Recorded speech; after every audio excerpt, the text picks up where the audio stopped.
मोठी बातमी, शक्तीपीठ महामार्गाचा नवा आराखडा व्हायरल। उत्तर सोलापूर, सांगोला वगळून माढा, माळशिरस मधून जाणार। जर तुम्हाला रिअल इस्टेट मधील व्यवहाराबद्दल संपूर्ण माहिती हवी असेल तर आमच्या चॅनलला सबस्क्राईब करा आणि नवनवीन व्हिडिओ अपडेट्स मिळवा। सबस्क्राईब करा आणि तुमच्या रिअल इस्टेट नॉलेज मध्ये भर घाला। बहुचर्चित शक्तीपीठ महामार्गाला होणारा विरोध लक्षात घेऊन नवीन आराखडा तयार करण्याची घोषणा मुख्यमंत्र्यांनी अधिवेशनात केली। आता या नव्या आराखड्यातील बाधित गावांची यादी व्हायरल झाली आहे। या यादीच्या सत्यतेबाबत MSRDCच्या अधिकाऱ्यांनी मौन बाळगले असून निवडणुकीनंतर अधिसूचना जाहीर होणार असल्याचे त्यांनी सांगितले। शक्तीपीठ महामार्ग पूर्वी धाराशिव जिल्ह्यातून बार्शी तालुक्यात प्रवेश करत होता। त्यानंतर उत्तर सोलापूर तालुक्यातील मोजक्या गावातून मोहळ, पंढरपूर व सांगोला तालुक्यातील सांगली जिल्ह्यात प्रवेश करत होता।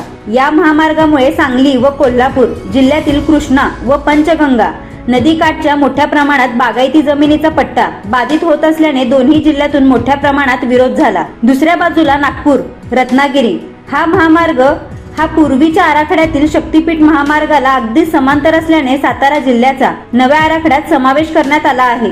सातारा, सांगली जिल्ह्यातून चंदगड मार्गे पुन्हा दोंडा मार्ग तालुक्यात बांद्याजवळून गोव्यात प्रवेश करणार आहे, असा नवा आराखडा सध्या व्हायरल झाला आहे। या व्हायरल गावांची यादी पाहता हाच नवीन मार्ग असू शकतो, असा तज्ञांनी अंदाज वर्तवलेला आहे। अधिकारी म्हणतात, समाज माध्यमातील व्हायरल यादी सत्य आहे का, असा प्रश्न महाराष्ट्र रस्ते विकास महामंडळाच्या अधिकाऱ्यांना विचारला असता आमच्याकडे अधिकृत कोणतीही माहिती आलेली नाही। महापालिका व जिल्हा परिषदेच्या निवडणुकानंतर अधिकृत यादी गट नंबरसह जाहीर होईल। अधिसूचनाच वर्तमानपत्रातून प्रसिद्ध केली जाईल, असे सांगण्यात आले। शेतकऱ्यांमध्ये घबराट, बाधित शेतकऱ्यांना मिळणारा मोबदला चौपट दराने मिळणार असल्याचे सांगितले जात असले तरी तो रेडी रेकनरच्या चौपट आहे।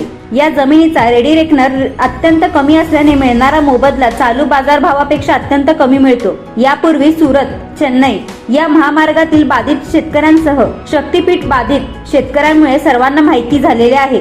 यामुळे व्हायरल यादीतील गावांमधील शेतकऱ्यांमध्ये घबराट पसरली आहे।